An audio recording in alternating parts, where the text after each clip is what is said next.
कक्षा नंबर 13। कहानी शुरू होती है शहर के बाहरी इलाके में एक पुराना स्कूल था, सरस्वती विद्या निकेतन। लोग कहते थे कि वहाँ 20 साल पहले एक हादसा हुआ था। एक पूरी क्लास आग में जल गई थी। कक्षा नंबर 13। उस हादसे के बाद स्कूल बंद कर दिया गया, लेकिन असली डर उस आग से नहीं था, असली डर उस आवाज से था जो आज भी वहाँ से आती थी। राहुल एक सरकारी शिक्षक था। उसका ट्रांसफर हुआ उसी बंद पड़े स्कूल में। जब उसने आदेश देखा तो हैरान रह गया। बंद स्कूल में ट्रांसफर मजाक है क्या? लेकिन आदेश असली था। सरकार ने उस स्कूल को फिर से खोलने का फैसला किया था। राहुल पहली बार जब वहाँ पहुँचा तो हवा अजीब थी। स्कूल की दीवारों पर काली कलिक अब भी जमी थी। चौकीदार बूढ़ा था। उसने राहुल को देखा और बोला, साहब रात में यहाँ मत रुकना। राहुल हंस दिया। भूत प्रेत में विश्वास नहीं करता मैं। बूढ़ा सिर्फ मुस्कुराया। जो नहीं करते वहीं सबसे पहले मिलते हैं उनसे। राहुल ने सोचा वो यहीं रहेगा। उसे स्कूल का निरीक्षण करना था।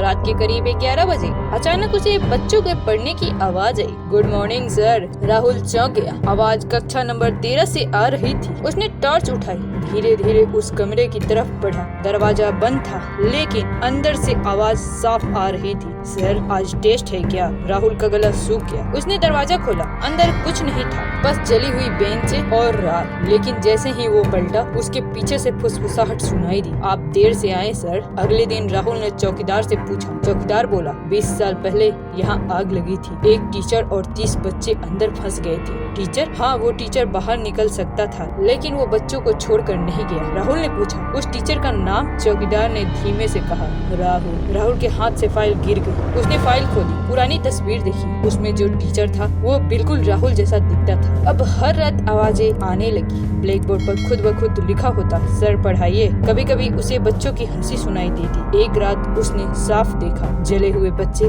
अपनी सीट पर बैठे हैं। उनके चेहरे पिघले हुए, लेकिन आंखें उसी पर टिकी थी। एक बच्ची खड़ी हुई, सर आपने हमें छोड़ा क्यों? राहुल चिल्लाया, मैंने किसी को नहीं छोड़ा। तभी उसके दिमाग में झटके आने लगे। उसे याद आने लगा, 20 साल पहले वो यहाँ इंटर टीचर था। आग लगी, वो डर गया, वो भाग गया और बच्चों को अंदर छोड़ दिया। राहुल जमीन पर गिर पड़ा। उसके दिमाग में सच्चाई दबा दी थी। उसके दिमाग ने सच्चाई दबा दी थी। वो नया टीचर नहीं था, वो वही पुराना टीचर था। उसने अपना नाम बदल लिया था, अपनी यादें दबा ली थी, लेकिन स्कूल भूल नहीं पाया। कक्षा नंबर 13 उसकी सजा थी। आखिरी रात राहुल खुद कक्षा नंबर 13 में गया। आज मैं कहीं नहीं जाऊंगा। बच्चे फिर से दिखाई दिए। इस बार वो मुस्कुरा रहे थे। राहुल ने दरवाजा अंदर से बंद किया। सुबह जब चौकीदार आया तो आग लगी हुई थी, लेकिन इस बार कोई चीख नहीं थी। बस ब्लैक बोर्ड पर लिखा था, अब सर कभी देर से नहीं आएंगे। स्कूल फिर से बंद कर दिया गया। लोग कहते हैं रात में आज भी वहाँ क्लास लगती है, और अगर कोई ध्यान से सुने तो आवाज आती है, गुड मॉर्निंग सर।